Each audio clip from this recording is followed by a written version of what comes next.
kind of an introduction to the extraordinarily impressive panel that we have coming up momentarily, that will be specifically talking about the global jihad. And I want to just sort of set this up by telling you a little bit about the complexion of the jihad as I see it that we need to be worried about, and a strategy that we've come up with at the Center for Security Policy, Secure Freedom, that we believe could be very useful to prospective actual politicians, representatives, what have you, as well as to the rest of us as we confront an unhappy reality, which is we don't actually have a plan at the moment that's working for contending with this particularly dangerous, ideologically driven adversary of the global jihad. So I'm going to go through this fairly quickly to just give you a flavor of, again, sort of what we're dealing with, what we need to do about it. You've probably been exposed to this once or twice already. It's one of my personal favorite quotes, not only because of the reverence that I hold my old boss in, as I think many of you do, but because this really captures such an important point. We are not in a unique moment. We are in what I think of as a phase of the war for the free world. And just like previous phases of it, it can pose an existential threat to our freedoms, to our way of life, to our very lives. So we must rise to it, not assume that others will take care of it. This is not very presentable, but it gives me an opportunity to shamelessly flog a couple of books that I think are out there outside. One that is particularly important. In fact, if I had an opportunity to impress upon you just one, well, two, I want you to take that grid book too, but this is it's called the Explanatory Memorandum on the General Strategic Goal of the Group in North America. Not a terribly convenient way to describe it. It's better known as just the Explanatory Memorandum. But what it is a secret plan that the Muslim Brotherhood put together back in 1991 as a report to the mothership back in Egypt. It was never meant for our eyes. But it fell into our hands, as you may have heard this story, but it's one of my personal favorites, essentially. When up in my neck of the woods, an alert Maryland Transportation Authority police officer happened to observe a couple driving back and forth across a major artery connecting the eastern shore of Maryland to the rest of it,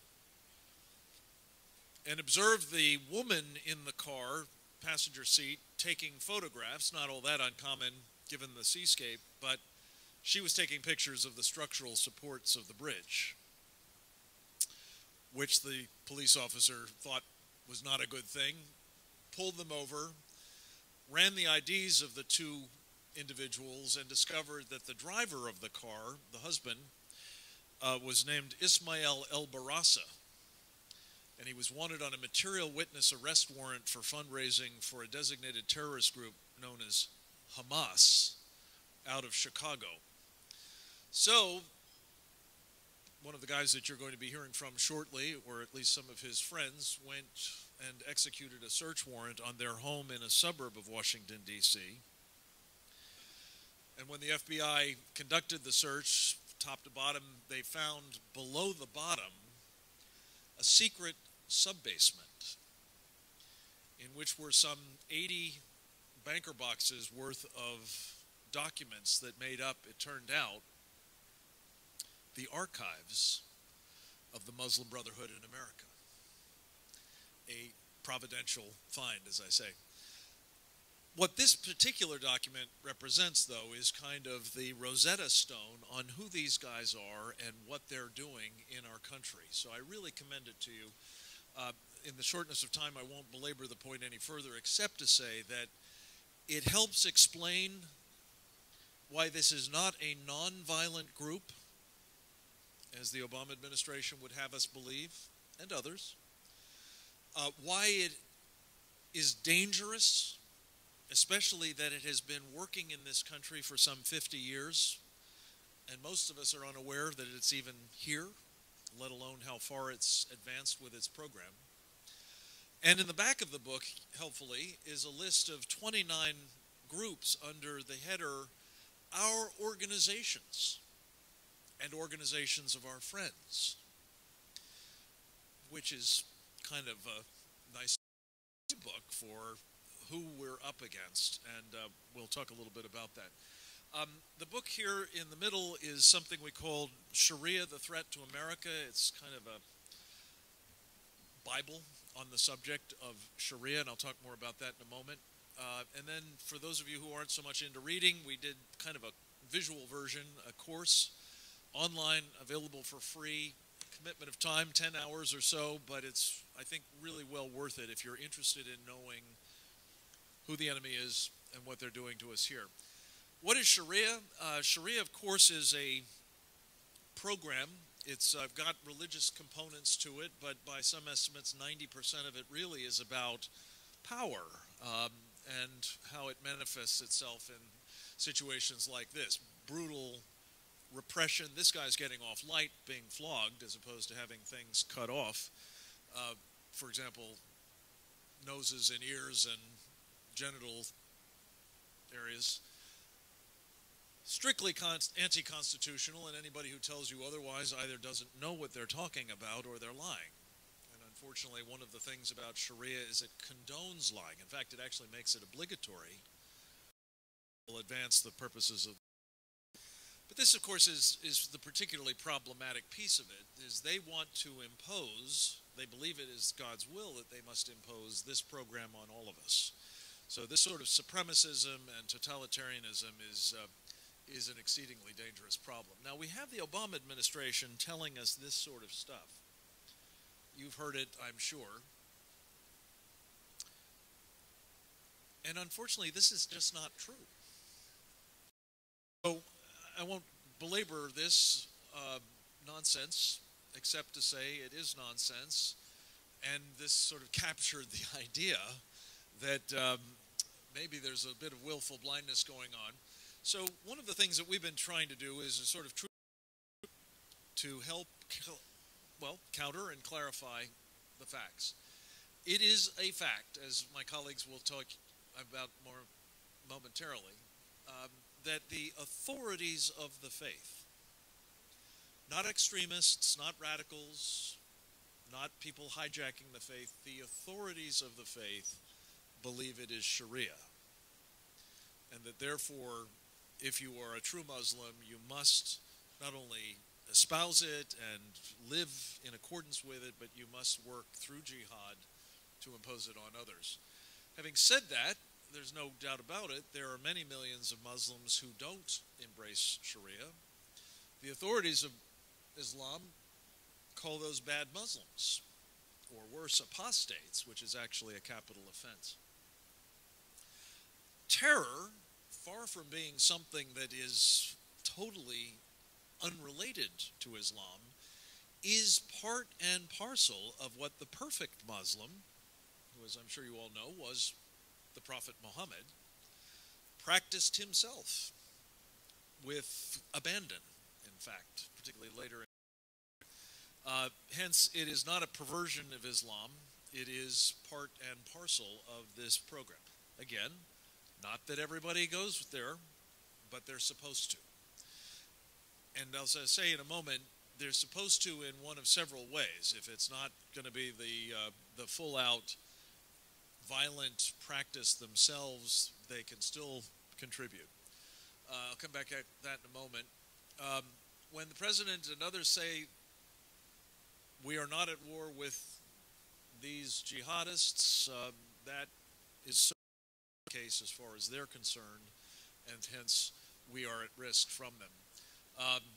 And again, the doctrine itself is responsible for the terrorism, and that at the end of the day, the Islamic State is about Islam.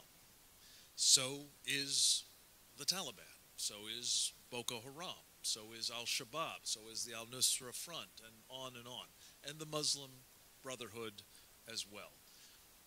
And they all tie to the sacred texts, the institutions, the jurisprudence, the traditions, the practice, in other words, of Sharia. This is a particularly graphic example that you are all familiar with, I'm sure, of the violent kind of jihad. 21 Christians being summarily executed by beheading by the Islamic State in Libya recently.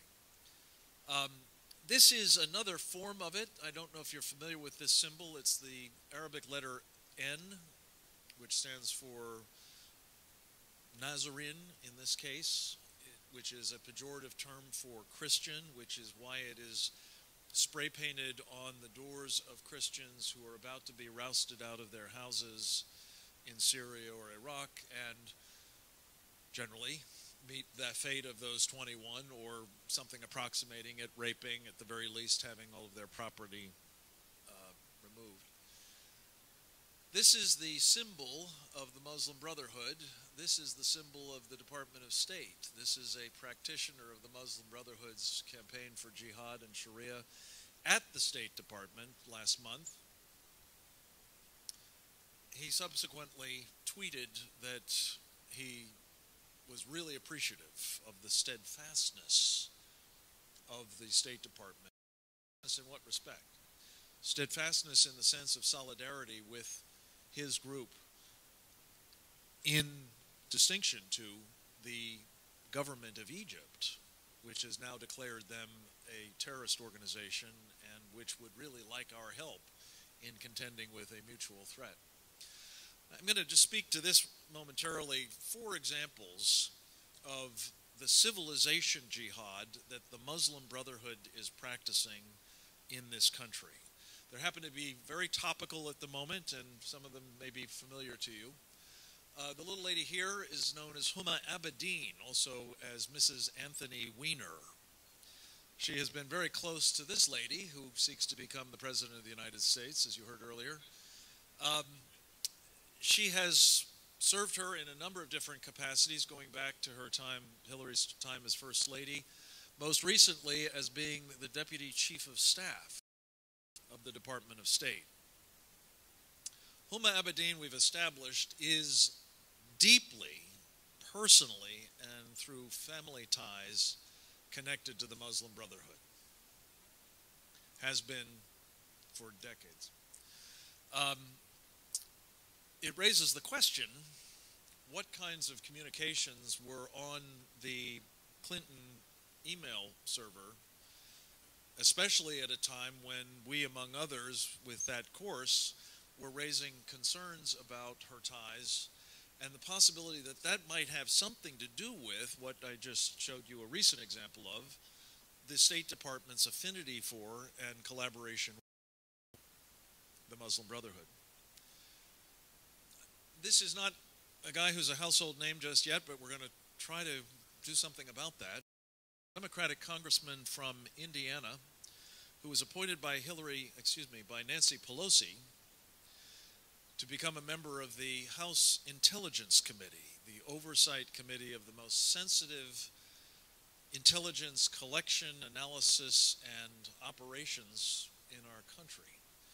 You'll have on the panel momentarily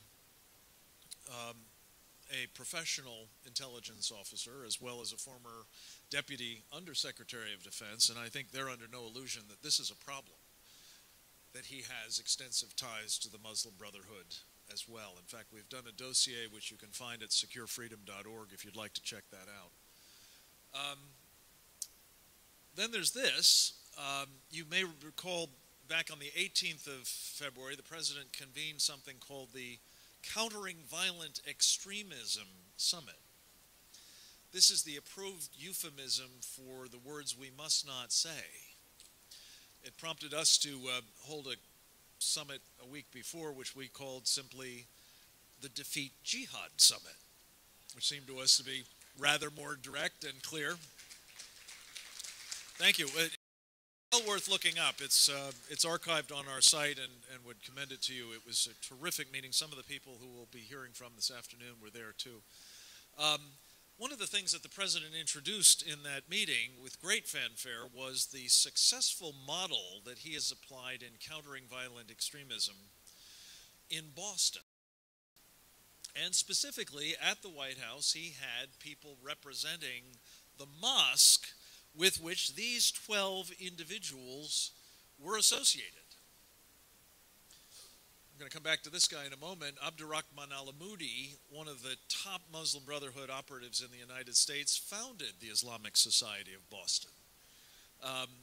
You have this fellow, Yusuf Qaradawi, the sort of spiritual leader of the Muslim Brotherhood and sort of the Islamists more generally, who hung there for a time. You've got others, jihadists, who have either been imprisoned or they're fugitives. One or two were killed. And this guy, of course, is on trial for having masterminded or at least executed the Boston Marathon bombing, Tsarnaev. This is not the kind of outfit that you want to entrust your community outreach to, I would respectfully suggest. And yet it's the model of what the president thinks we should be doing. Then there's this. That's the same Abdurrahman al-Amoudi that started the Muslim Brotherhood's mosque in Boston. He also started with this fellow, who you may know, an Islamist front organization, the Islamic Free Market Institute.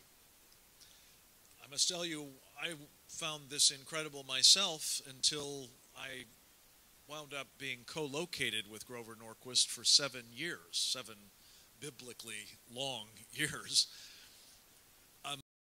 Into that 7-year sublet, by the way, I was told by one of my colleagues that there was a Muslim Brotherhood front on the other side of the Xerox room we shared. And over the subsequent 6 years, I had plenty of time to confirm that. Earlier this week, as you may know, Glenn Beck spoke about this on his radio program, because it turns out that Grover Norquist, is running for re-election to the board of the National Rifle Association. And Glenn felt sufficiently strongly about this that even though he is very admiring of the NRA and has long been associated with it, and he says he's raised millions of dollars for it,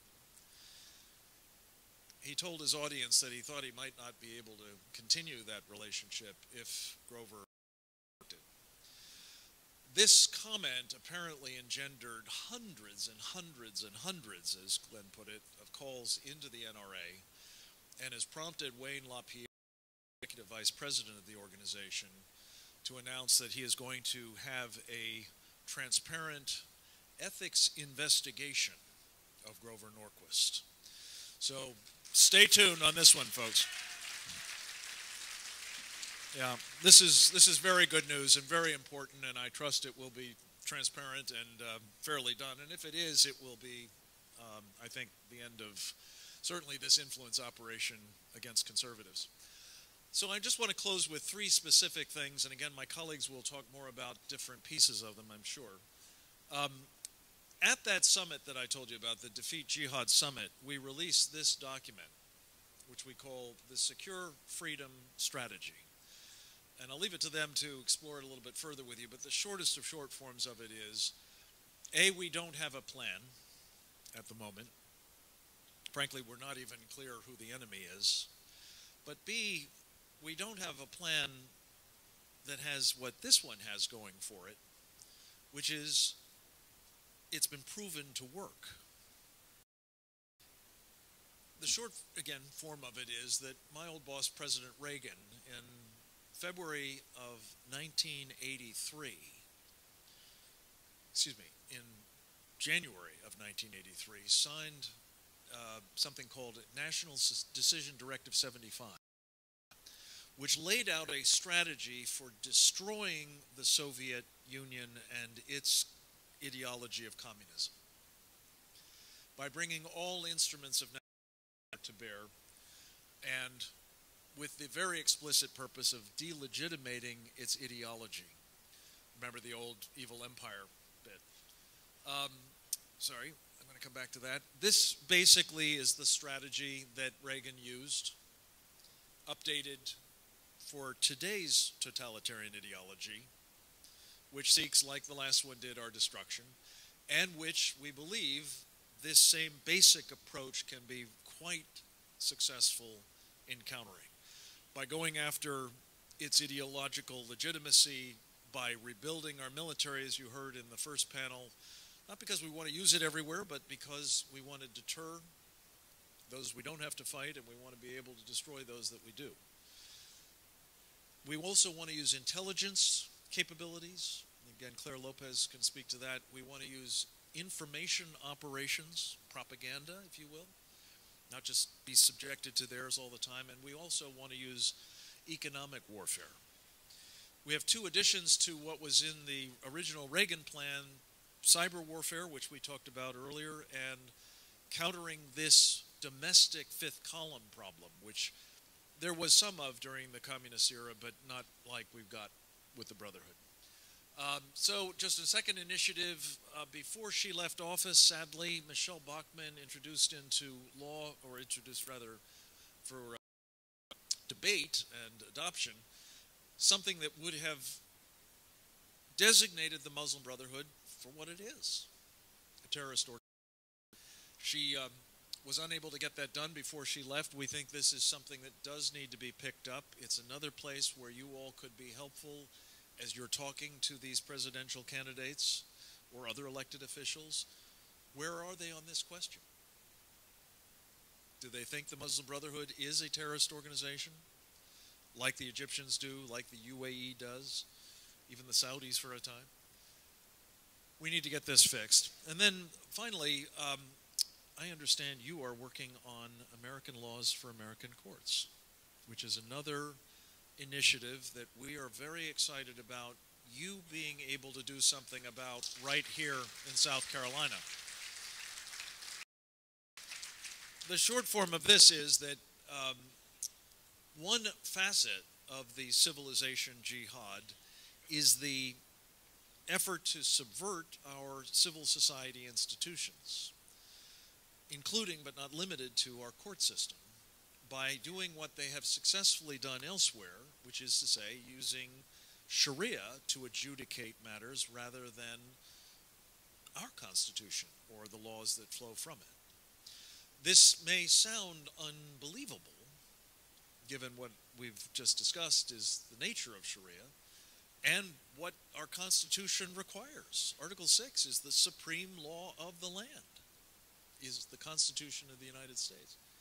And yet what this document, which we 2 months ago, Tommy Waller, who's here with me, was instrumental in helping pull this together, is documentation that in something like 148 cases that we've uncovered in 32 different states, there's been an effort made to try to get a court to use Shariah to adjudicate a matter rather than our law. And in roughly 20% of the instances where a judge actually ruled, they agreed. So this is a real problem. American laws for American courts is an elegant and simple solution that I think is basically what all of us expect and want. It simply says no foreign law, not just Shariah, but no foreign law can be used in our courts in a state like South Carolina if it violates the constitutional rights or state public policy. So I commend that to you, and thank you for your help with it. It's a great initiative. 8 states have adopted it so far. Several more, with Tommy's help, are working on it right now, and there's no reason why it shouldn't be here. Here it is. Tennessee, Louisiana, Arizona, Kansas, Alabama, Oklahoma, North Carolina, and Washington. And it was also endorsed in the GOP platform this past year. So this is a no-brainer. Secure freedom, we think it's what you want, and we would love to talk with you more about all of this on the margins or after this meeting. But thank you again for coming and for being so attentive to what we're up against, but also what we can do to address it. Are we ready to bring up the next panel? Okay.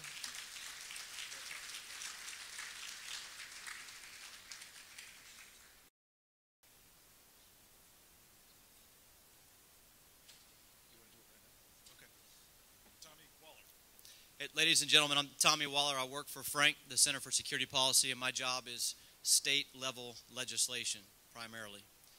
I just wanted to let you know that we are so fortunate in this room. We have one of your legislators who has co-sponsored American Laws for American Courts.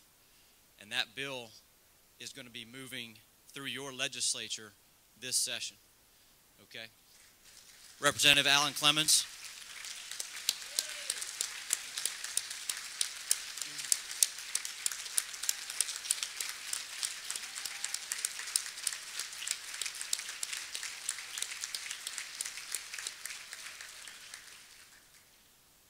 It should be no surprise that to author, to sponsor, or co-sponsor that legislation requires courage.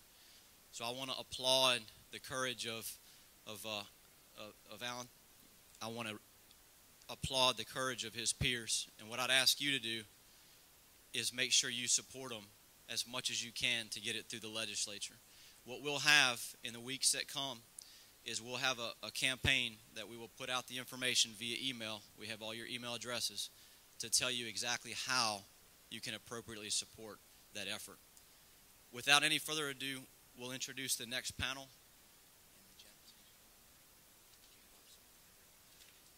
Forgive me for that, Alan. I was not quite in the loop on the role you're playing at the moment, but thank you again for doing that. So we're going to segue, not very much, frankly, to the next panel and a deeper dive on what I sort of touched on fairly superficially, namely the global jihad and the threat that it represents. I'm going to just do as I did earlier and invite everybody to come on up and say a word about them. Ann, are you going to join us? I saw Ann. Come on.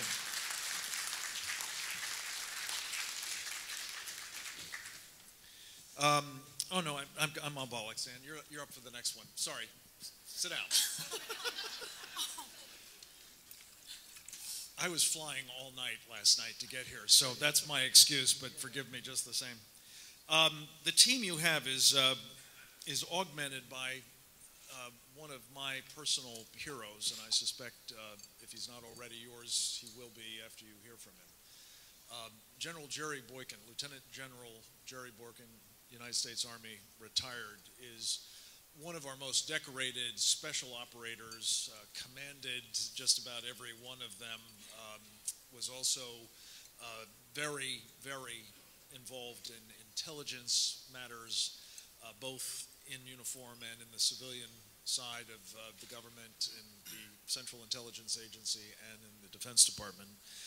He's today Vice President for the Family Research Council, and sadly we weren't able to get him here, but he has very generously agreed to Skype in, and I think what we'll do is grab him right now.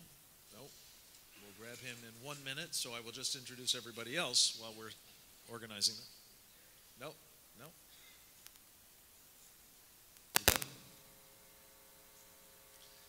General Boykin. Yes, I hear you.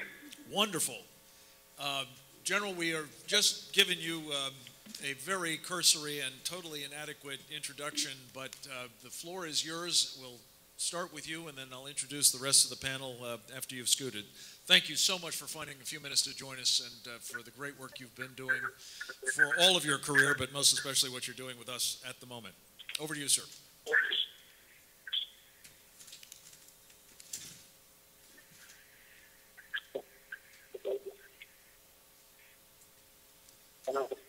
Jerry, we're getting a garble. Okay.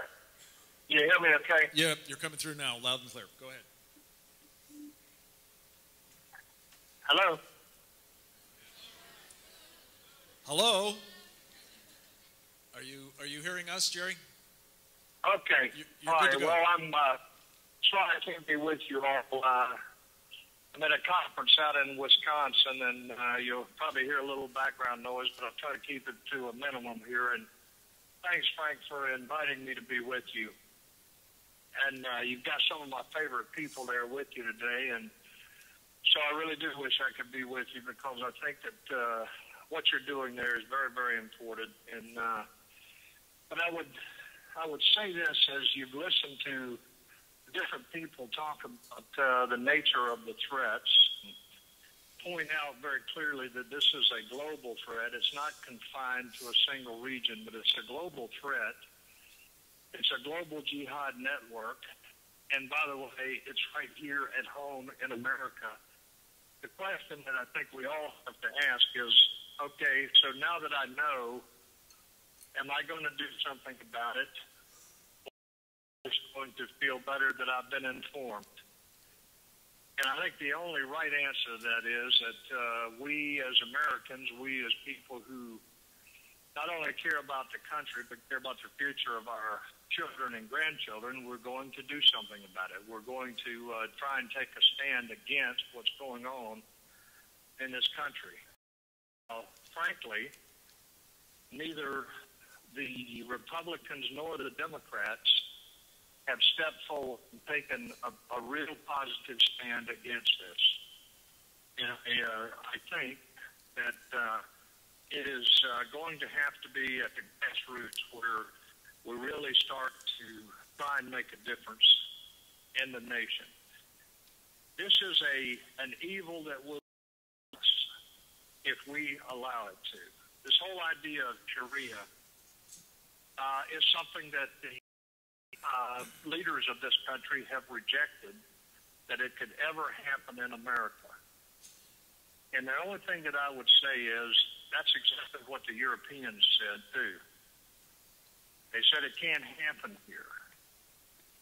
Well, all you have to do is look at the Sharia courts in places like Britain, look at the, quote, no-go zones in France and other parts of Europe, look at the growing influence of Islam to where imams are now administering justice outside of the legal systems, the judicial systems of these European countries, and then ask yourself, if it happened there, can it happen here? And the answer is yes. So what are we going to do about it?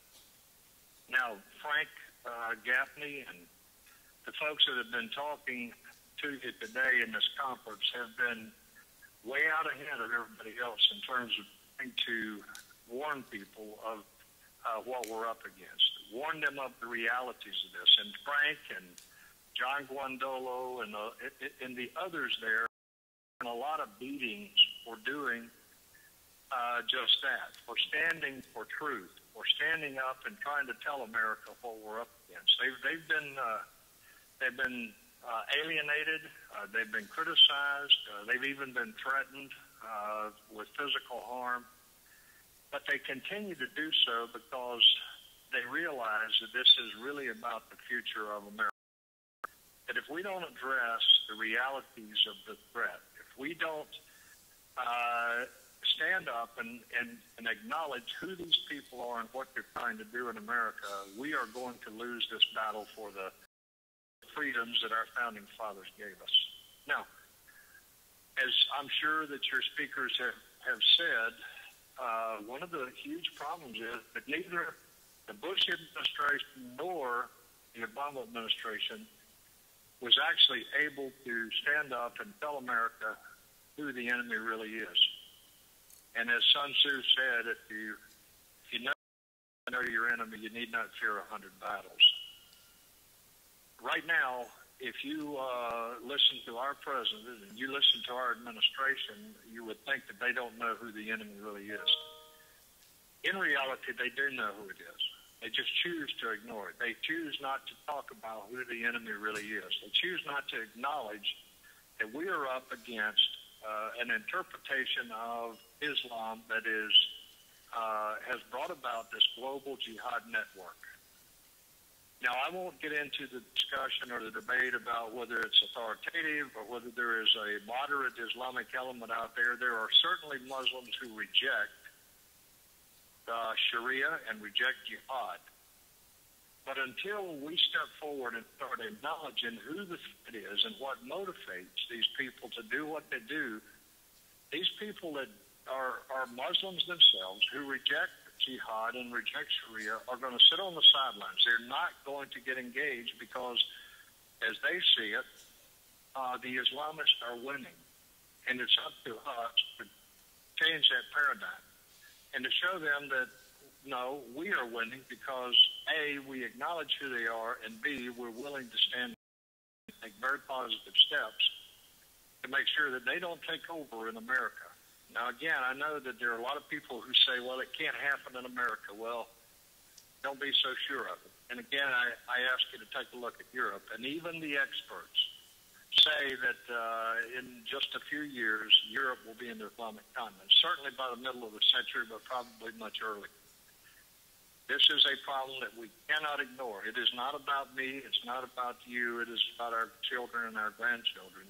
And I, for one, intend to continue to stand against it, regardless of what it costs me, criticism and that type of thing, because I believe in America. I love this country, and I've served it for 36-plus years. So I, for one, am going to stand, and I really hope that you will, too, and you'll figure out what your niche is. Where can you get involved? Where can you help with this issue? So that's what I have to say, and I appreciate the opportunity to be with you. Thank you, General, very much.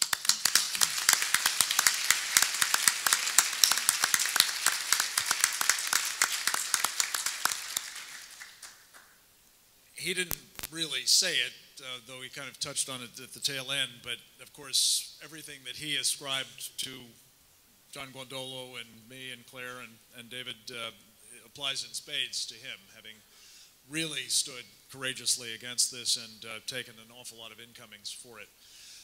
We're going to turn now to three professionals, two of whom I've had the privilege of working with at the national level for some time, learned much from. The third I've not met before, but we're delighted to have. He's an import from Georgia, but we're going to count him as a local for the purposes of this exercise. I think we'll start, John, with you. John Guandolo is a remarkable man, Naval Academy graduate, went into the Marine Corps, served in Desert Storm in Combat Operations Force Recon, and then came back and looking for a next act, joined the FBI, went into its SWAT team, became the commanding officer of the SWAT team, went on after 9/11 to become a counterterrorism special agent, and unfortunately was altogether too honest about the sorts of problems that Jerry was just discussing for the political correctness, as we talked about earlier, of the then FBI, and wound up going off to do what he's currently doing with great effect, which is trying to spread the word in various training settings for police officers and sheriffs and other law enforcement, military intelligence personnel, even though it is not something they're allowed to know about, according to the United States government. So you're going to learn a little bit about it. He has currently got a program he calls Understanding the Threat. He is a co-author of several of our books, including the new strategy, a dear friend and great colleague. I'm going to just introduce everybody else while I'm at it. Turn it down. No, we're going to let Claire. We're going to switch it around. Somebody always doesn't get the word. Sorry.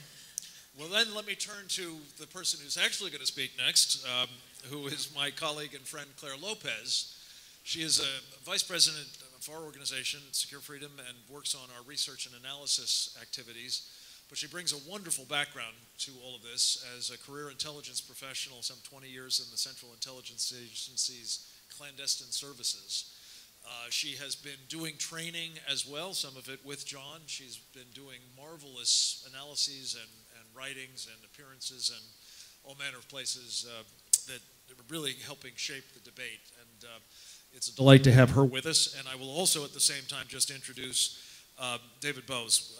We have not formally met, but I have been hearing a lot of great things about you, sir. former chief of police who has a background in the military as well, but has taken it upon himself, now that he's a free man, to try to do some training in this space as well. And it's terrific to have the three of you here. You will have a hell of a, if I may use that expression here, training program in microcosm in the next 45 minutes. Clare Lopez, welcome.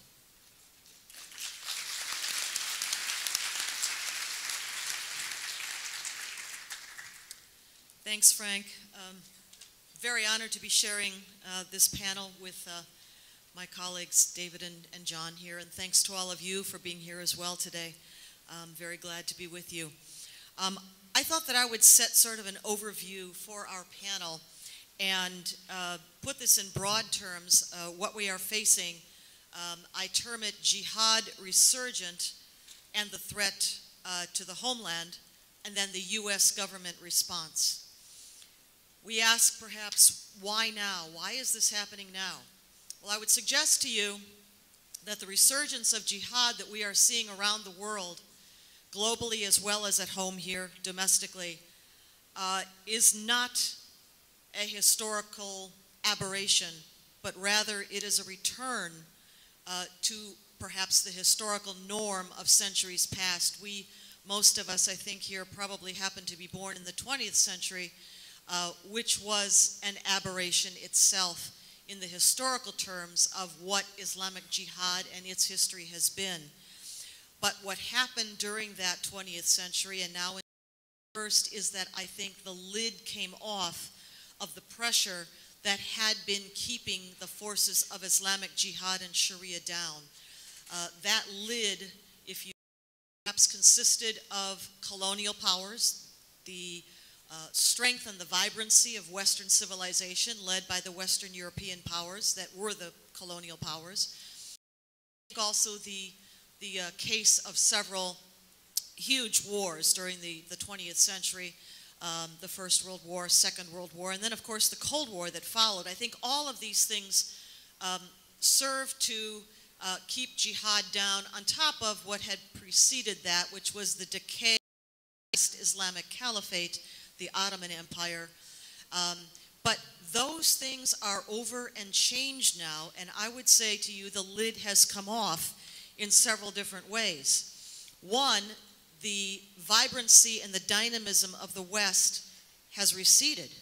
We have lost, we collectively, but America in particular, we've lost the faith in our own philosophy, our own principles, and we've lost the appreciation for what we brought to the world in terms of civilization and the opportunities for individual liberty and the things in our foundational documents. Those things have all changed, and I think that now we are seeing a resurgence of the global jihad movement, as we call it. Now, the other thing that is going on, and it's most obvious, of course, in the Middle East and places like what used to be called Iraq and Syria, the perpetual, really, fitna or civil strife within Islam itself, that is, between Shiites and Sunnis, has become resurgent again as well. That's perpetual. That is something that has not changed very much in the more than 1,300 years since the 7th century when Islam began. But it is resurgent now, and in part as well because of the withdrawal of particularly American leadership in the world and power and influence from those parts of the world, in particular the Middle East. So why do we have to think domestically about things that are also, and perhaps even most obvious, internationally? Well, the reason is that the global jihad is here too. And the very existence of a country and a society like ours, dedicated to freedom, to individual liberties, to Judeo-Christian principles, government by consent of the governed, under rule of man-made law, all of that anathema, of course, to the doctrine of Islam, we, by our very existence, block the achievement of the Islamic Jihad objective, which is global imposition of Shariah, of Islamic law. So we don't even have to do anything, but simply by our existence as who we are, we stand in the way of the Islamic Jihad's overall objectives to impose Islamic government under Islamic law worldwide. So how has that affected us, and how are we being pulled into that? Well, as you're going to hear from our next two speakers on this panel, the Muslim Brotherhood forms one of the vanguards of the Islamic Jihad movement, and it's been active, of course, across the world since its foundation in Egypt in 1928, but it has been most active in the United States since World War II. That is really, for many decades, the Muslim Brotherhood has been infiltrating our society and the structures, the support structures of our government and our society, academia, government, media, and so forth. And what that penetration has achieved at this point in time is incredibly important, and why the United States is now withdrawing and losing its position of leadership in the world. In part, it is due to the Muslim Brotherhood penetration of our society these decades. Now, I would say that in the early decades after World War II, that penetration was really not well understood. The presidents from Eisenhower through Reagan administration, Bush, Bush 1, Bush 2, they didn't really understand what they were dealing with. They didn't understand the Brotherhood. I think this administration, the Barack Obama administration, understands very well and is part of the reason why the acceleration of that penetration has taken place in the last 6 years or so.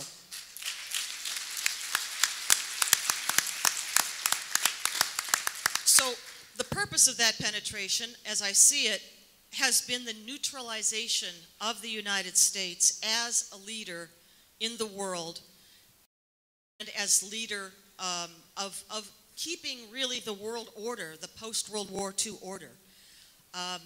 The objective of that penetration has been to change our domestic and our foreign policy abroad. So when you look at what is going on, there is a timeline. There certainly is. Not on our side, on their side. The Muslim Brotherhood has put out, and we have the documents because security forces have found them, a project. They call it The Project, the document called The Project. Most eloquently written about in quite some detail by Patrick Poole over the last several years. The Al-Qaeda organization group, terrorist group, also has put out a kind of a timeline. And if you ever look at a 2005 Der Spiegel magazine article, it's an interview with Saif al-Adil, the military commander for Al-Qaeda operating in Iran since 9/11, Saif al-Adil, laid out a 7-phase plan. I'll move to the middle of that, jumping into it. The 4th phase of the plan was 2010 till 2013, and it said during that period of time, the hated Arab and Muslim rulers would be overthrown. Well, who were they? Those were the secular rulers who were not enforcing Islamic law. And then the next phase was 2013, 16, and according to Al-Qaeda, that's the phase when the caliphate would be established. Remember, this is written in 2005. So the timelines for what is happening are out there in various different forms. How has the United States responded? Well, thanks to, I think in large part, the penetration of the Muslim Brotherhood, we have responded in 3 ways that I summarize by calling it deny, collaborate, and capitulate. By denying, I mean that we have taken out the words, we've scrubbed the lexicon, we pretend that Islamic State is not Islamic. We pretend that the entire jihad consists of fighting against Al-Qaeda and only Al-Qaeda and maybe its affiliates. They sometimes add that too. And that there is no such thing as Islamic jihad or Islamic terror. We pretend that Iran can be a partner for order in the Middle East, ignoring its role in 9/11, support for terrorism, Hezbollah, Hamas, etc., and its murderous campaign against American troops and soldiers in Iraq and Afghanistan. We collaborate. with some of what you saw Frank talk about there up on the presentation just before this. We collaborated when we undertook the Great Purge. That was the purge of all U.S. government training documents, PowerPoints, presentations, as well as the instructors that went with them, who are now forbidden to teach within the U.S. government the truth about Islam, Islamic doctrine, law, and scripture, and the connection between that as inspiration for Islamic terrorism. All of that has gone on in way of denial of the threat we face. Collaborate. Well, you saw Frank talk about the Countering Violent Extremism campaign. What in the world is that? We saw the Cairo speech, I think, of President Obama in 2009 usher in the collaborative phase when he spoke to the Muslim world and said a new relationship between the United States and Islam. I think every jihadist in the room, and yes, the entire front row at Al-Azhar University there was filled with Muslim Brotherhood special invitees, who, by the way, at that time were banned by the government of then ally to the United States, Hosni Mubarak, who probably saw the writing on the wall. And finally, capitulation. I think that this administration came into power, into the 2009 administration with an agenda to withdraw American power and influence from the world, in particular from the Middle East, knowing full well that what would follow in behind it would be the forces of Islam and Islamic Jihad.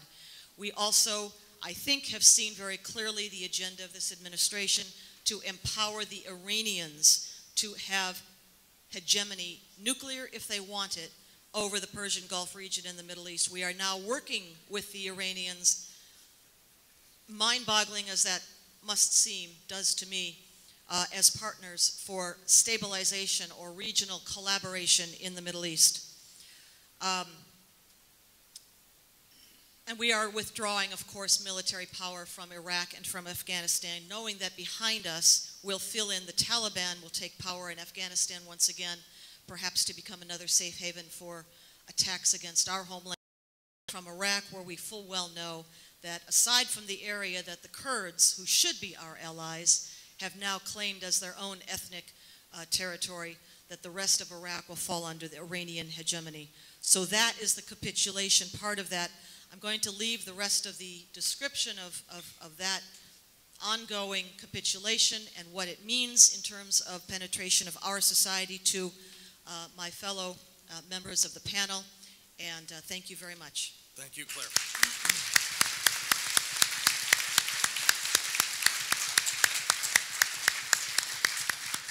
John Guandolo, welcome. Good afternoon. How's everybody doing? I apologize, I'm not here bearing, because we're going to talk about the Muslim Brotherhood in the United States and what they're doing. Thank you, Claire. That was powerful. That was a good jump to this. And thank you, David, for being here with us. And thanks, Frank, for having this and having me here. What I want to do is pretty succinct. I'd like to lay out the network, the Jihadi network here in the United States for you, give a few examples of how they're supporting both violent jihad and other key issues inside our system, and then talk about what I'm doing around the country with with collaborating with others, including Center for Security Policy, working with them, maybe collaborating in a good way, to bring the answer. Let me just start off by saying there's a slide I use in my presentation that shows the number of Islamic nonprofits created every year, mapped out against the Muslim Brotherhood strategy, key documents. And what you see is when they publish, like when they created the Islamic Society of North America, you see this big spike of about 100 organizations. And of course, these are all Islamic societies and Islamic centers that the Brotherhood created in the early 80s. And then it kind of tapers off. And then as soon as they publish their strategic memorandum and the implementation manual to implement their strategy, it goes up in about 1993, 1992 to somewhere between 60 and 120 organizations per year since then, and continues today. Not to mention all the other organizations they're creating that are not necessarily nonprofit. So we have a huge network, and let me just lay that out, because once we discuss this, we're going to talk about the solution, and the solution is at this level, is at the local level. So I showed that slide inside the Pentagon a few years ago to about 5 guys who do the kind of work that we're glad they're doing at about the colonel level, and one star and a civilian who had invited me in. And they saw that, and after all the understanding of the Brotherhood's network here, they just kind of looked at each other and said, this is an insurgency here. And I said, yes, sir, I would concur with that. And so as we look at the solution and we map out what is a counterinsurgency, it's at the local level. And local police become the tip of the spear in this war, not our military and not the FBI. So I want to step into this conversation by laying that on the table first. So the network. So without laying out all the Holy Land Foundation information, let me just maybe refresh you by saying in 2004, the FBI raided a home in Annandale, Virginia that Frank alluded to or that talked about earlier, where we found the archives of the Muslim Brotherhood in North America. So let me just kind of put that into perspective. The archives of the Muslim Brotherhood in North America were discovered about 8 minutes outside of the Washington, D.C. And in 1993, when the FBI surveilled the meeting of U.S. Palestine Committee members, which is Hamas in the U.S., in Philadelphia, and put microphones in meeting rooms and tapped phone calls and did physical surveillance, all that information, as well as a lot of the stuff from the 2004 Annandale raid, goes into a 15-plus year FBI investigation, which, as Frank mentioned, was the Holy Land Foundation. And what that information gives us is a very clear picture, as well as other information we have since that time in 2008 when the HLF was convicted, is a massive network here. So we have the Muslim Students Associations. Let me just give you a couple bookends. The MSAs, the Muslim Student Association, the very first national Islamic organization in America created by the Muslim Brotherhood. November 2001, the Holy Land Foundation's indicted. It's the largest Islamic charity in America. It's Hamas. And what happens in between those 2 points is the creation of the Islamic community in America by the Muslim Brotherhood, not randomly. I have spoken to a number of colonels from places like Turkey and Pakistan and elsewhere, not necessarily allies, I would argue, Saudi Arabia, who have said the Muslim Brotherhood authority and power here in the United States is worse here than in their own countries. And I would concur based on my studies and my work professionally. So what does that look like? Well, the MSAs. Well, we have over 630 MSAs on every major college campus in America whose purpose is to recruit jihadis and spread the disinformation. Right? We have the Islamic Society of North America, which is the nucleus for their movement here and the largest organization here, which has over about 150 subsidiaries. The Islamic Society of, and fill in the city around America. You have 2,100 mosques, masjids, and Islamic centers in all 50 states, most of which are part of the Muslim Brotherhood movement, whose stated objective is civilization jihad, to destroy America from within, right? So these are big numbers. These start to send you a message. And we're not even touching on all the other stuff, but let's talk about them. How about the Muslim American Society? How about the Muslim Public Affairs Council, who has offices and sections out in Hollywood to make sure we don't produce any movies that are offensive? The North American Islamic Trust, which is their bank, which owns a huge portion of the properties of these Islamic centers, mosques, and masjids. So the research to do these, as I train police officers, I literally in 15 minutes, just showing the internet live and show them, go to these sites, you can identify them, boom, here they are, and look who owns them, look who's leading them. They're owned by the Muslim Brotherhood or they're led by easily identified known Muslim brothers. Okay, your research was done. That's about 5 minutes. Now you've got probable cause to open an investigation. But we're not. I'll come back to that. So we've got this network of Muslim Brotherhood organizations. You've got the International Institute for Islamic Thought, which is arguably you can call them their think tank. It's a little more than that. the driving force, and in conjunction with the Fiqh Council in North America, ensures that everything the Muslim Brotherhood is doing is in accordance with Sharia, because Sharia matters to them. Now, so we know they have this network. They say their stated objective, civilization, jihad. We have the training materials for the Islamic Circle of North America, Muslim American Society, which says they must wage war, this is in English here in America, to oppose the un-Islamic governments and overthrow the un-Islamic governments. Those training programs start at age 14 here. We've got the Islamic Circle in North America, Islamic Society in North America, who runs the interfaith outreach across America. And most Christian and Jewish leaders that are participating in this are clue-free that they're dealing with terrorists, jihadis, to be more specific, when they're doing their interfaith outreach. These organizations I'm talking about exist here in South Carolina, and they exist here in Columbia. Every major college campus in this state has got a Muslim Student Association on it, just for starters. You have an Islamic society here. You have Islamic centers here. You've got a Muslim American Society chapter here. And we could go on, but you get in the point. They're here, right here. And they are supporting the jihad. So the Boston bombers went to the Islamic Society of Boston, which is a subsidiary of ISNA, founded by the Al-Qaeda guy, Abdurrahman al-Amoudi, who's now in prison. We've got the Fort Hood shooter, who was mentored and guidance by Anwar al-Awlaki, the Al-Qaeda guy who, NPR and New York Times calls the new face of moderate Islam in America, but we killed him in 2011 because he's Al-Qaeda. And on, all the way back to 9/11, where hijackers were supported by the Islamic Center of San Diego, founded by one of Hassan al-Banna's mentors, Meher Hathout. So you can pick one. Pick an incident in the last 14 years where there's ever been an act of jihad or somebody we've caught beforehand, and you'll find them tied to a Muslim Brotherhood organization and this network. And oddly enough, just last month, the FBI indicts 6 Bosnians for plotting to wage jihad and go overseas and fight with ISIS, and one of the guys is arrested in Plainfield, Indiana. Anybody ever been to Plainfield? Raise your hand. Is there anything in Plainfield? No, there's nothing. There's not a rip on Plainfield. I mean nothing. I think there's one gas station in Plainfield, Indiana, but it's the headquarters. The headquarters building for the Islamic Society of North America sits there. Do you think it's a coincidence that a jihadi going to fight for ISIS was arrested in Plainfield?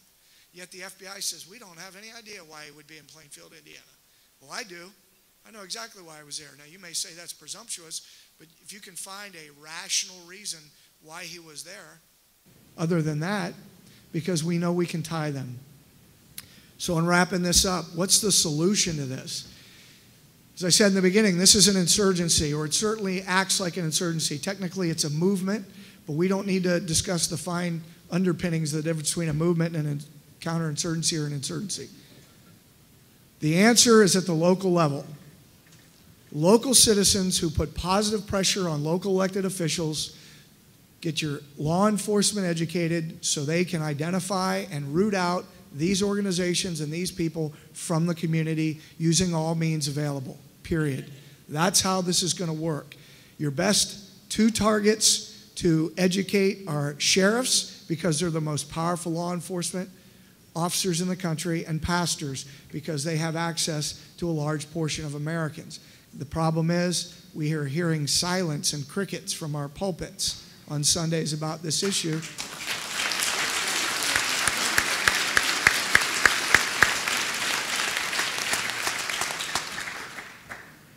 We're hearing silence despite the fact that our brothers and sisters in Christ are being slaughtered by the tens of thousands across the globe. And that's appalling. That's appalling.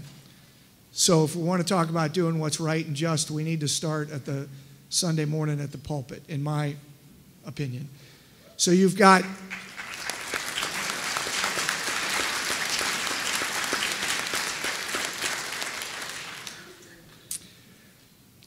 sheriffs and pastors.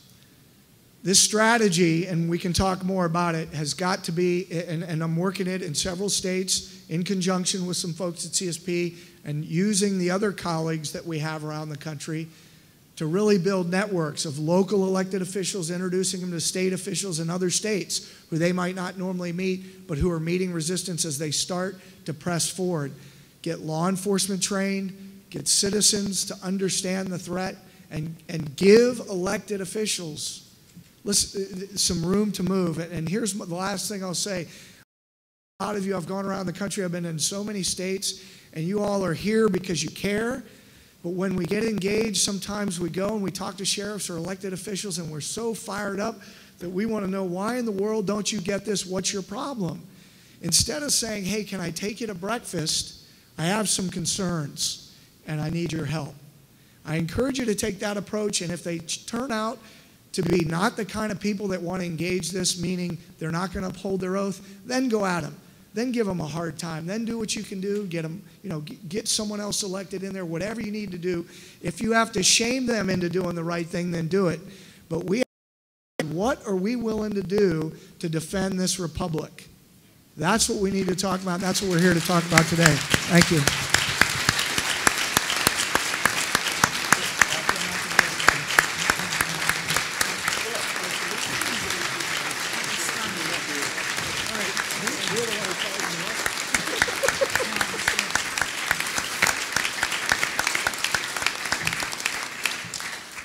David Boris, welcome. Well, thank you very much for having me here. Let me just ask you, now that we know we have an insurgency, how many law enforcement officers do we have in attendance here today? Will you please stand up, please? And there's one there. Let's give them a round of applause.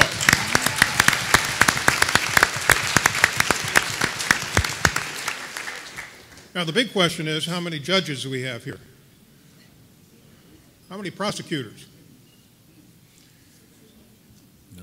As John said, this is local. This is local. And unless you're willing to put pressure on these officials, they don't care, unfortunately. They don't care. So I'm going to talk very briefly about the impact of Sharia law at the local level, at the law enforcement level, and at your level. I'm going to talk about these topics. I could talk about many more, and it's going to be brief, but hopefully I'll whet your appetite so you know how to approach your local officials and get their attention. Now, Sharia law is a lot more than religious practices. It covers far more than that. Now, what are the sources of that? One, the Quran itself, and secondly, what Muhammad did and what he said as it's been recorded. So everything I'm going to be talking about for the next few minutes constitutes Sharia law. Now, let's first talk about officer safety. That should be something that we're all concerned with. Now, since October of this last year, we've had several incidences that have occurred in this country against police officers. Number one, Zale Thompson attacked 4 New York City police officers with a hatchet on October 25th. Hudson Taylor Clark attacked an officer in Colorado with a knife on December 6th. Ismail Abdullah Brinsley killed 2 New York City Brooklyn police officers on December 20th. We witnessed the funerals of those 2 officers, didn't we? It was live. But how much of the media coverage was of the perpetrator and his beliefs? And more recently, Hashim Abdul Rahim attacked officers in Columbus, Ohio on January 8th. Now, what inspired them to do all this? What inspired them? Well, in September 16th, ISIS issued a notice to attack police officers, to attack members of the military throughout this country and the world, as a matter of fact. They certainly did that in Canada as well as here, in Australia. Attack officers where they are and attack their families as well. And not to mention the 109 verses in the Quran that also tells Muslims to attack non-believers. Now, just this past week, we learned about the tragedies in Ferguson once again. 2 police officers shot. Let's now turn to the side of Ferguson we not be aware of. The presence of ISIS and ISIS supporters as part of the demonstrators. And the attempt to link social unrest there with the problems in the Middle East and to further exacerbate social unrest in American cities. ISIS has also issued a letter telling black demonstrators in Ferguson, show your allegiance to ISIS and we will come and save you. So the threat is local. The threat is local. Ferguson. Of the 45 members of the Don't Shoot Coalition, and we've heard much about that, 7 of them represent Islamic groups. So the penetration is local. Unfortunately, ISIS is not the only penetration here. The jihadi camps, Muslims of America, or Jamaat al-Fuqra, founded by a Pakistani cleric. And notice they didn't have any trouble getting 501c3 status.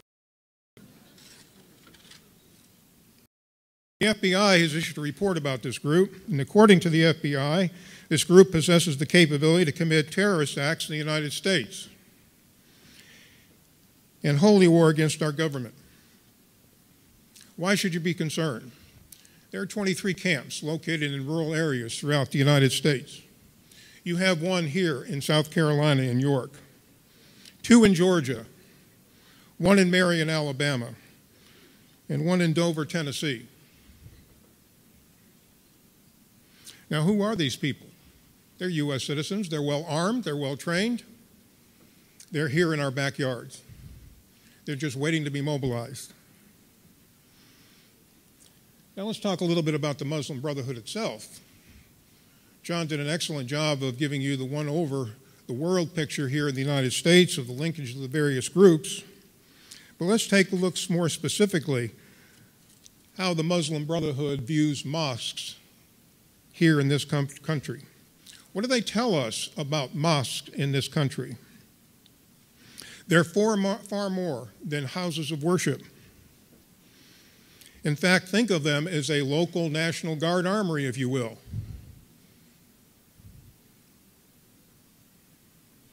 That serves a variety of purposes to establish Islamic society within our cities.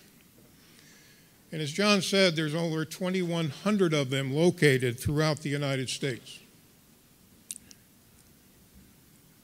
Now, what's going on in some of these mosques? Well, back in 2011, a study was done. I randomly selected 100 mosques throughout our country. And what did that study conclude? 81% of the mosques in this country were found to promote violence. Violence against who? Non-believers. Just like the 109 verses in the Quran stipulate. Indeed, police officers in Canada, as well as the United States, have long known the significance that mosques play in the radicalization process. But mosques are not the only incubators for jihad. Take a look at our prison system. Studies have shown our federal and state prisons are also facilitate radicalization. The overwhelming converts to a religion in our prisons are converts to Islam.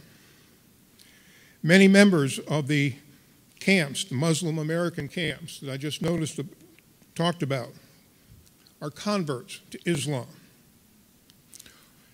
And lastly, all influenced by Muslim chaplains certified by the Muslim Brotherhood. Certified by the Muslim Brotherhood.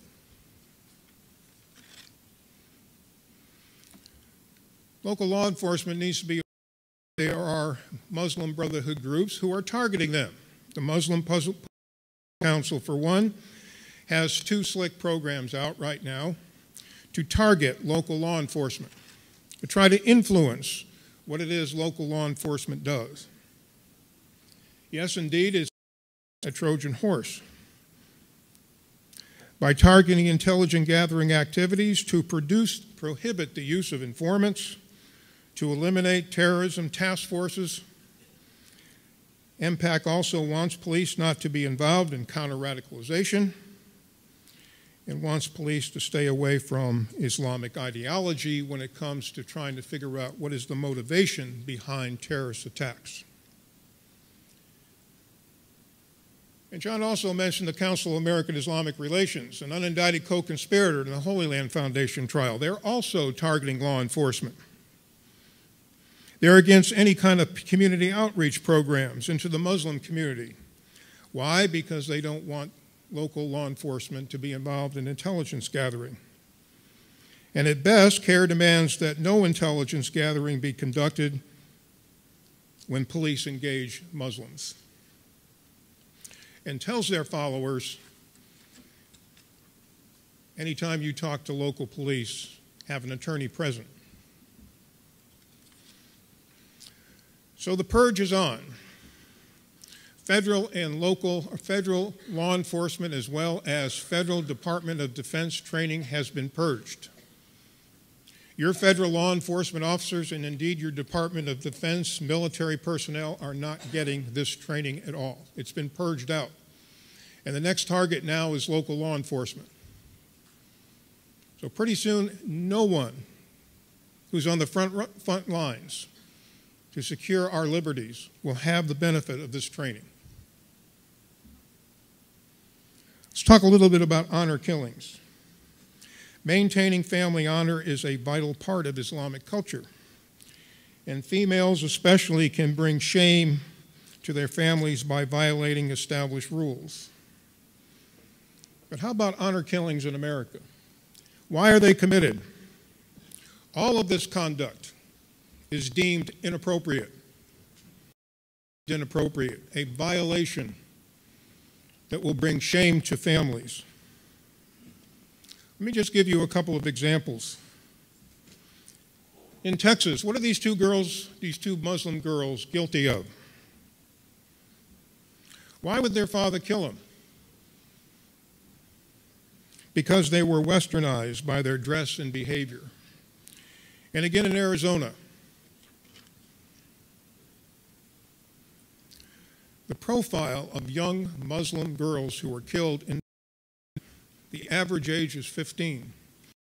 That 100% of young female victims were killed by family members, not only fathers, but brothers, daughters, sisters, and wives. Some related issues to this. Many young girls are trying to flee their families. Why? Because they fear punishment or forced marriages. Many of them are committing suicide for it.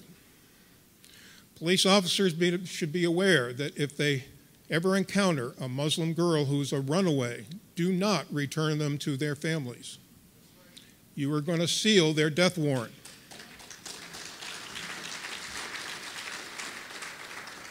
And then there's Child Protective Services who are being sued when they protect young female runaways. And there's much pressure to label these crimes as traditional domestic violence. And indeed, there's little data collection, because many police agencies don't know how to distinguish between honor killings from normal domestic violence-related crimes. Let me say one word about a very distasteful topic, female genital mutilation. It is a violation of federal law. It's been a violation of federal law since 1996. In addition, some 23 states have enacted various prohibitions against it, but only 3 states in the Southeast have done so: Georgia, Florida, and Louisiana. And unfortunately, enforcement has been virtually non-existent. Only one known case against female genital mutilation. So what's the problem of it? Well, in case if you don't, barbaric practice defined by the World Health Organization.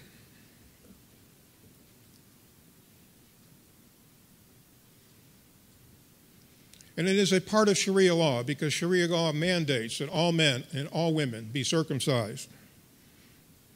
The Centers for Disease Control in Atlanta estimates there are literally thousands of young girls who are at risk of barbaric practice performed on them. Indeed, in South Carolina, there are over 680 girls at risk in this state. Grooming gangs and Shariah. What are they? Rape gangs. Rape gangs, our final topic.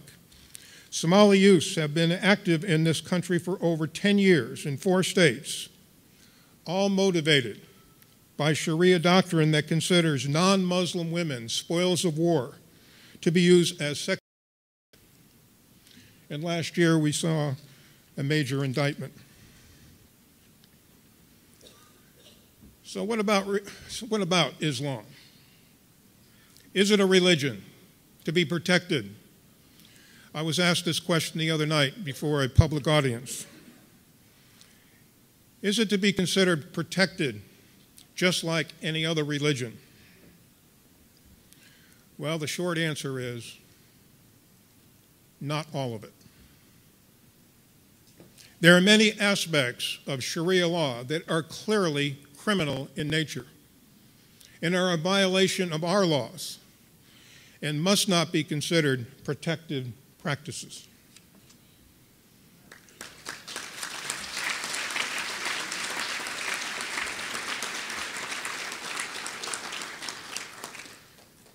So how do we answer the question? What's protected? Well, maybe it's the 5 pillars. The 5 pillars of Islam represent religious practice, with one important exception, and that's the transfer of funds to terrorist organizations. Other than that, that is what we can say is protected. So in conclusion this afternoon, recognize this, that there are forces out there that are trying to subvert emotion. And there are people who are acting in collaboration with them who are committing treason.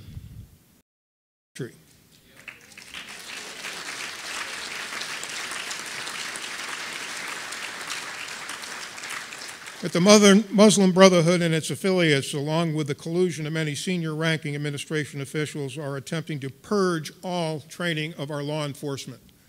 And it's a shame that not more of them are here today to understand this. They have got to get the message.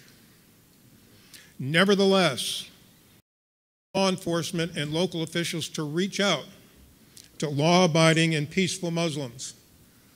Believe me, not all of them deserve the label of jihadist or those who are trying to subvert our Constitution. Many of them are running away from this stuff and want to live here in peace.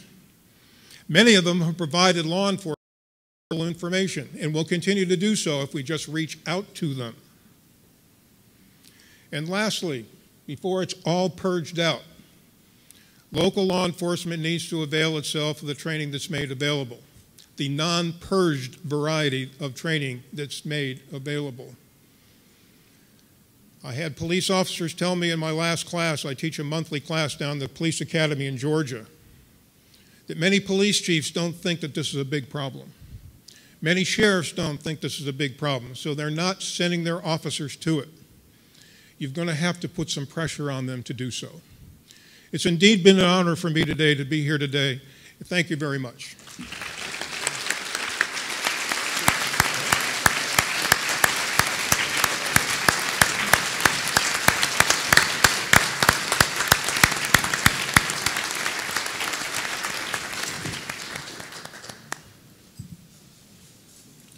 Thank you very much, David. That was not only bracing and heartening, I'm sure, for all of us in its own right, but the fact that you've been taking that message to various training operations in Georgia and elsewhere around the country is also very inspiring.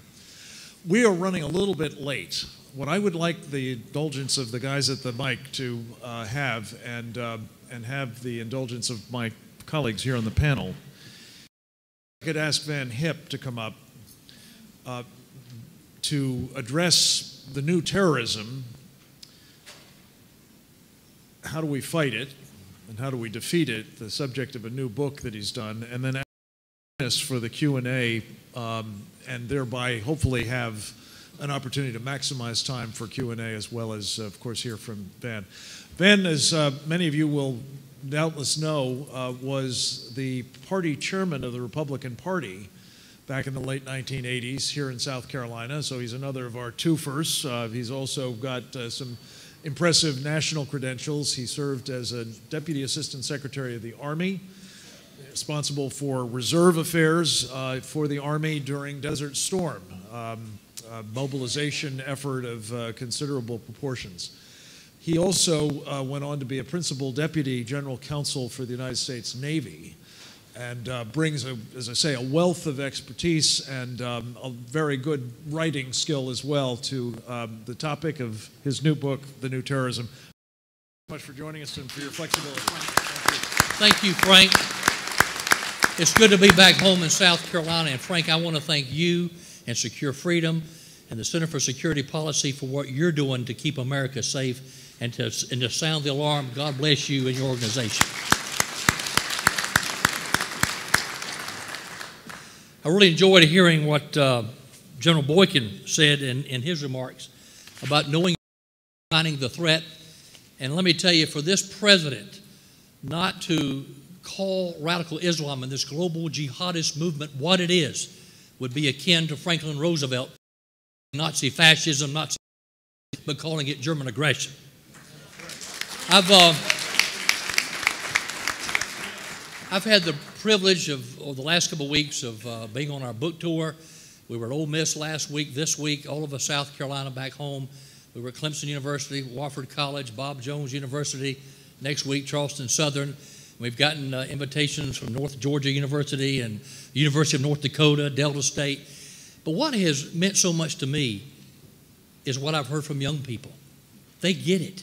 The young people of America, like the American, like our military, understand what this threat is all about. And they come up to me, Mr. Hip, we need a commander-in-chief who gets it. And let me tell you, and we need politicians who get it. You know, the problem we've got today with both some Republicans and Democrats, they all have to check in with the congressional committees in the morning to get their talking points to find out what they believe in that day. The founding fathers of America didn't have talking points. They had it in here. They knew who they were and what they believed in.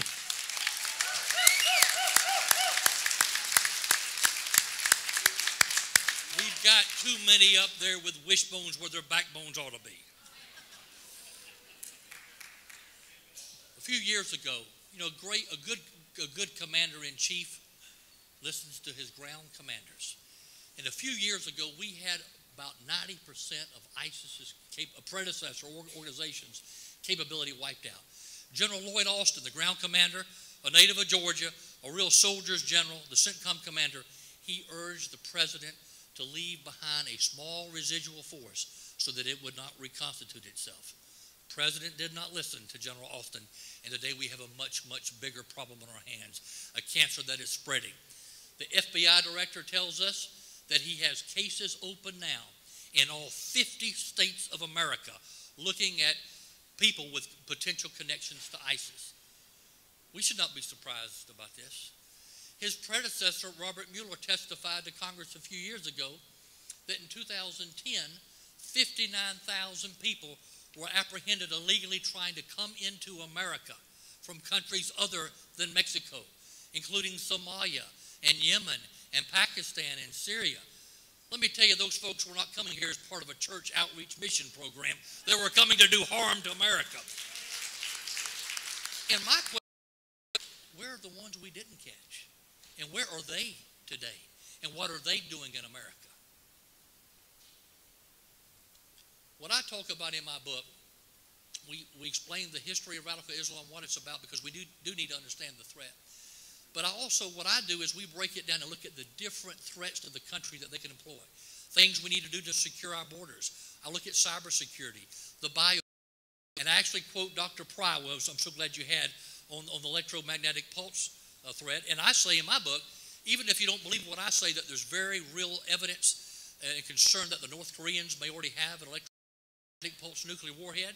If you don't believe me, listen to what NASA says, that it is inevitable in the next 10 to 100 years that we will have another geomagnetic storm, a Carrington event on the sun. We had one in 1859. But you know what?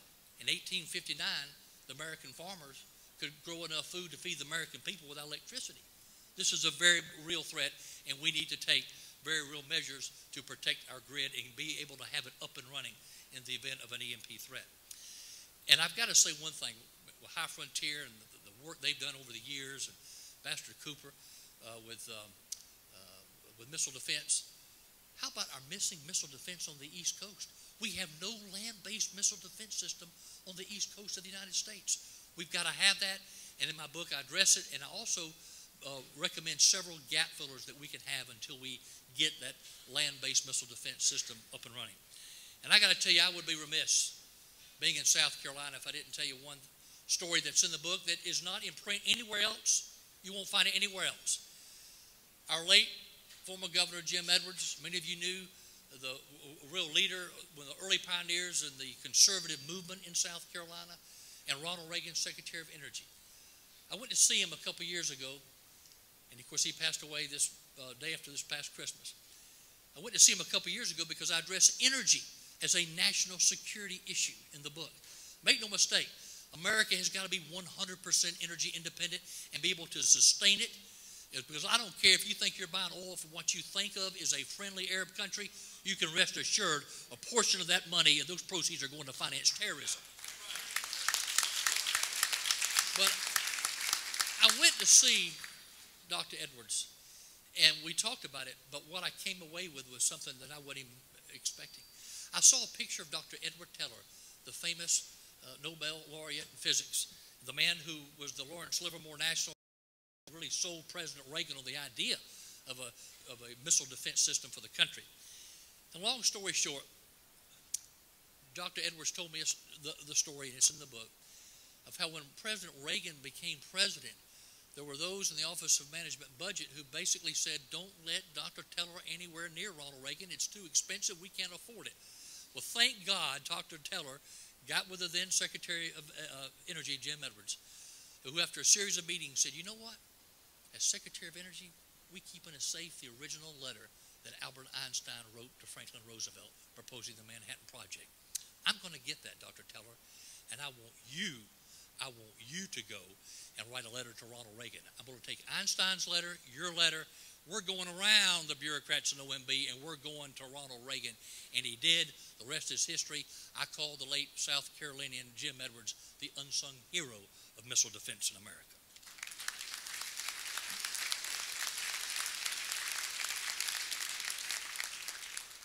I also address in the book a couple of other things that I want to talk about. The need for open source intelligence. Our intelligence agencies will tell you that 90% of the intelligence we use is open source, but we put the least amount of resources behind it. And I'm telling the book a story where I was actually the first person in the United States to reveal that that Iranians were on the ground in North Korea helping them with their missile tests and nuclear tests back in 2012. Went on Bill Hemmer and Fox and revealed it for the first time in the U.S. How did I do that? When you do a Google search, Google only gives you the most popular search items. I went to a university that had 1,400 search engines and 1,000 processors, had them do a search in Farsi. Guess what I found? Pictures of Iranians in the local newspapers on the ground in North Korea. I had another search done in Japanese. Guess what I found? Japanese Kyoto agency validating what was in the Iranian papers. Went on Fox, wrote an article, went on Fox. Guess what? 2 days later, it was all over the United States. If I can do that as a private citizen, our intelligence community can sure use open source intelligence too.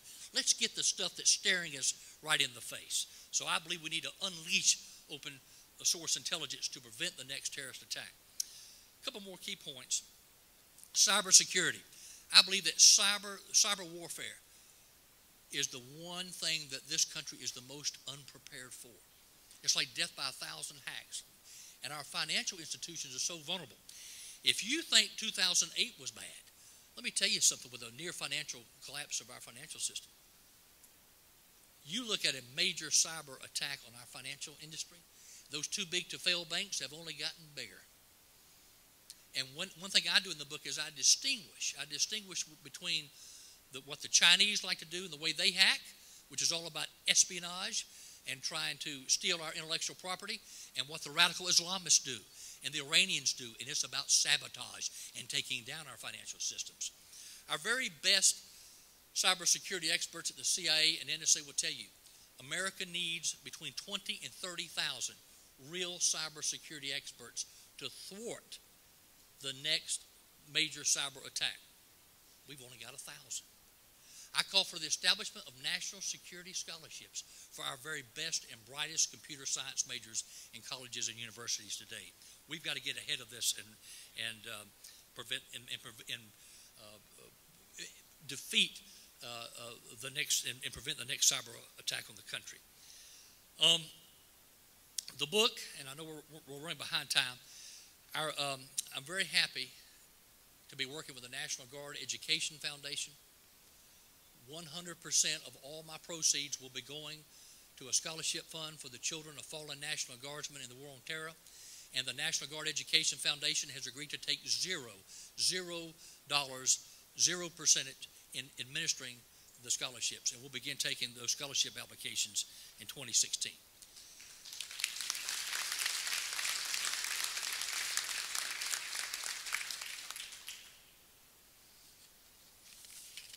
Edward Gibbon wrote in his epitaph on ancient Athens, in the end, more than they wanted freedom, they wanted security.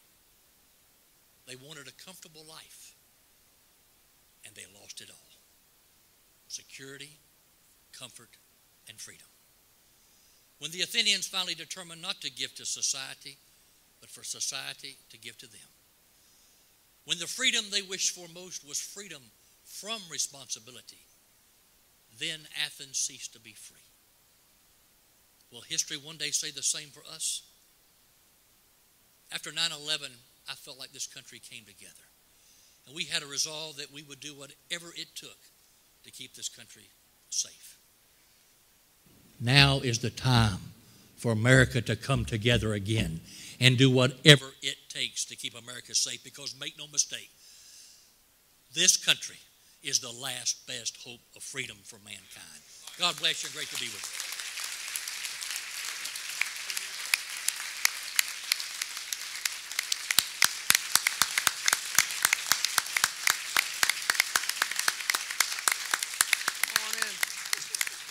Ben Hipp, thank you very much. So, if you'll form up again, as many of you as we can fit in, we will try to do 15 minutes of quick questions. We will try to keep question answers brief, if we can. Yes, sir. I have a question for whoever in the panel would like to take it. And my question relates to the President's executive amnesty, which recently was passed by the Senate, and I'd like to know your opinion about how much of this push for executive amnesty is to pave the way for Islamic radicals to come into the United States. We will be hearing more about this subject momentarily, but does anybody want to take a quick crack at that? Claire? All right, sure. I think that you're on the right track with believing that there is a method to the madness, if you will. Indeed, our next panel is going to talk about, Ann Corcoran, a member of the next panel, will be talking about an aspect of the flow coming into this country, specifically refugee resettlement. But I think more broadly, just real briefly, that if there is an agenda, it is to add perhaps to the Democratic voter electorate rolls. Thank you. Thank you. Next. Thank you. I appreciate the points you made in regard to the significant challenge we face. Introduce yourself, sir. I'm sorry. Scott Black, Greenville, South Carolina. I appreciate the points you made regarding the significant challenge our nation faces in regard to the different groups operating within our country. And I especially do believe in regards to your point regarding individual empowerment. It is not coincidental to me that there are big movements to disarm the American people. That's why I'm wearing the NRA logo. My question is, when we are confronting these groups, when we are talking to the sheriffs, when we are trying to take action as individual citizens in regard to this concern, what advice can you give us relating to the legal challenges or helping them to find the support they need to surmount the potential legal challenges to them targeting some of these groups and investigating them? Great question. John? So my experience in working with state legislators and local elected officials and sheriffs and whatnot is, I'll just give you a couple nuggets since we're trying to keep it concise.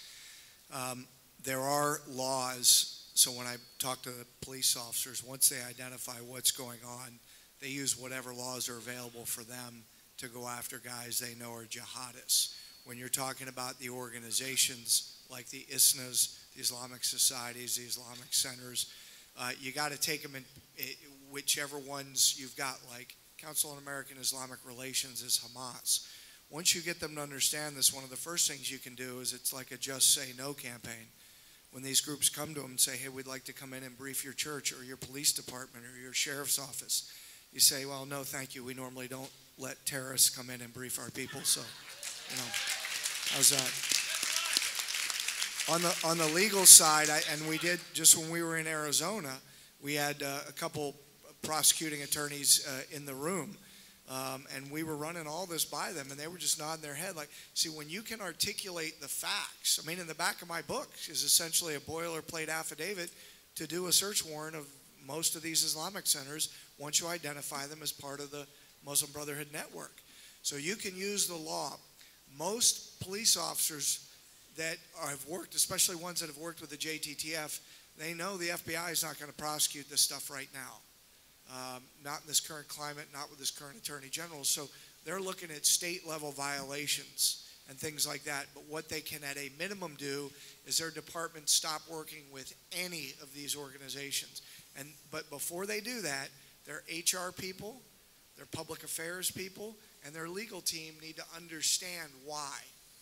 Then when they do it, they're a unified team within themselves. They've already got members of the city council or whoever else they need to have on board, because you can't just do something. You got to know how they're going to respond and be ready for that response. David, did you want to say something on this? No, it's Okay. fine. Thank you very much. Next question. Scott? Scott Cooper, part of the coalition that brought the Action Summit to South Carolina. And I had the privilege of meeting David Bors in January, and I just want to read his biography real quick. He served in the military, police, and the Army for 21 years, or 23 years. I don't know if I can read that correctly. And then he was involved in local law enforcement. He's retired now and investing his time, talent, and resources in fighting at the local level. And when I met him, I found out he did a 2-day course at the police academy in Georgia. And I invested some of my time to go down and look at that course before bringing him here. And my challenge to each one of you in this room, it's a local fight. David's willing to come to South Carolina to help us. His training is phenomenal. His book is like this. If you do not yet have a relationship with your sheriff, build one. Take him to lunch, get to know him, and let's bring David to South Carolina to do what he's doing in the police academy in Georgia. Great idea. Thank you. Stuart Kaufman. I'm Stuart Kaufman from Charleston, South Carolina, most recently.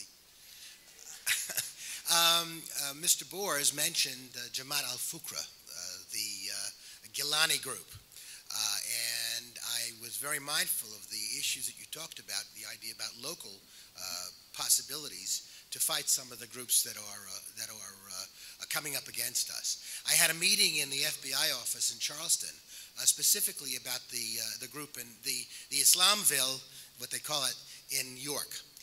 And the folks in the FBI office in Charleston told me that they are well aware of these people, and they would love to be able to do something about these people, but Washington prevents them from doing anything.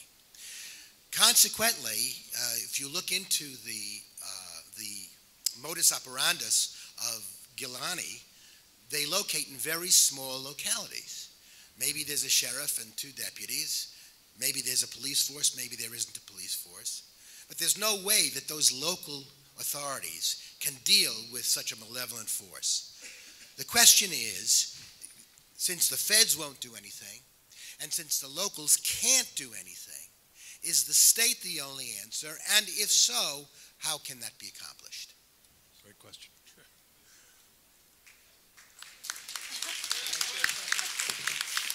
So I'll just share something. There's in another state that I'm working with a state law enforcement. Essentially, what happened was several years ago. There's a Jelani camp, a Jamaat al-Fukra Muslims of America, and the FBI came in to the state investigation, said we got it, and then a couple years went by, and the state police realized they weren't doing anything. So without informing the FBI, they just reopened a state-level investigation, and they're working it now and have totally cut the FBI out. Now, that's not how it's supposed to be done, but the state police also recognize they have a duty to their citizens. So that's kind of, yes, the answer to that is yes, that's what has to happen. And so state police have to understand this before they can do it. In this case, the leadership of this particular state police does understand, and they're working the case now. Part of the problem is that your local officials, state officials don't understand the significance of the group. They don't understand the group's history. They don't understand what the group's capabilities are. Once we get their attention on that, then they can actually conduct some external investigations and target these groups. Now, I've spoken to the police chief in Commerce, Georgia, and we have a camp outside of that city. And he says for the last couple of years, these camps have been relatively quiet. In other words, the locals who live around the camp have not experienced or heard any gunfire, any other kind of activities that would cause some suspicion. So the feeling is that maybe they've gone dormant for a while. My personal theory is, and I want to make sure that you understand it's a personal theory, we know that some terrorist organizations have already penetrated our southern border. We know that some representatives of ISIS, Hamas, Hezbollah, whatever, have come across our southern border. Warnings have already been issued to law enforcement along the border to that effect. What better place for these people to go once they get into this country to hang out than these camps, to lay low until they build up their numbers to significant levels that they can actually do something. Yep. Number one. Number two, unless we're conducting surveillance, how do we know that these people are not going overseas to learn their craft and coming back? Most local law enforcement have not doing any surveillance, so they don't know what these people are up to. So that's just two possibilities. We know they're here. We know they're well armed. We know that they're trained. We know that they have a history, and we know that they're all subservient to that as Pakistani cleric. So if it looks like a duck and it quacks like one. Yeah, and two points I'd like to make. Yeah, don't forget the Catawba nuclear site is near York, South Carolina, and one of the things I talk about in my book is increased security at our nuclear sites, including more background checks on our guards at the nuclear sites. This also relates to another issue, too. We saw the threat by al-Shabaab recently, the Mall of America, the whole soft target scenario. And with them being here, and when you begin to see suspicious activity, how do we defend against that soft target scenario? Very, very difficult. One of the things I call for in my book is the creation of a true situational awareness hotline that would be completely separate from 911. So when you see something in real time, you could text a photo to a centralized database. We would have the latest analytical tools to connect the dots and have a rapid response. And I'll tell you, if you talk to the emergency management directors at the state level, they want something like this. So I would urge you, Congress, we've got to establish a true situational awareness hotline for this country. Can I just make a quick point on this? You may be aware of a rather low production value film, but nonetheless one that's very powerful, by the Christian Action Network on these Jamaat al-Fukra camps. And as I recall, it was in that film that they talked about the janitorial staff of the nuclear facility, I believe at Catawba, having come from the prison felon community that was in this camp. And oh, by the way, that women in the camp were driving school buses in the local community. And again, part of the thing that was particularly compelling about this film, and I think you were in it, if I'm not mistaken, Claire, but one of the things that was particularly compelling was video footage of this Sheikh Jilani himself in a training video, kind of like that explanatory memorandum. We weren't supposed to see it. His disciples were, describing what he was building as a state-of-the-art terrorism training center to prepare for the day of jihad. So again, there's no excuse for us not being aware of what we're up against. I think this is going to have to be the last question, I'm afraid. We'll be coming back, hopefully, before we're done. My name is Joanne Chase, and I am here twofold. My husband and I, Clare, are here from Virginia to visit our 2 grandchildren, very specifically to join support this incredible organization and event put together by High Frontier, Ambassador Cooper, Scott Cooper, Center for Security Policy, Clare Lopez, John Guandolo, and all the other wonderful people. But what's very important, by the way, I have family here. I love and encourage all these people, and I encourage each one of you. Each one of them has a nonprofit organization. They do this that you're watching today on a regular basis. They're courageous. They expose their lives. They expose limb. They're put into these types of lists where people go after them, the evil people. Please, if you don't mind, research their organizations and find ways of donating, whether it's financial resources or whether it's as a volunteer. Ask these incredible members of our community that are fighting day and night to save our civilization, to ensure the security of our children and our grandchildren and the future of this nation. My plea to all of you, members of South Carolina, conservatives, parents and grandparents, help these people. Thank you very much. God bless you. Thank you. I'm really glad we had time for that one last question. Can I just say something? We've been sort of noodling this around at the center, and it goes really to what you were just saying, Hip, but really, Van, what all of you have said. See something, say something is, of course, part of the mantra that we've been encouraged to act on by even the Obama administration. What we're talking about here is saying something about what we're all seeing, that the Obama administration most especially is not saying anything about.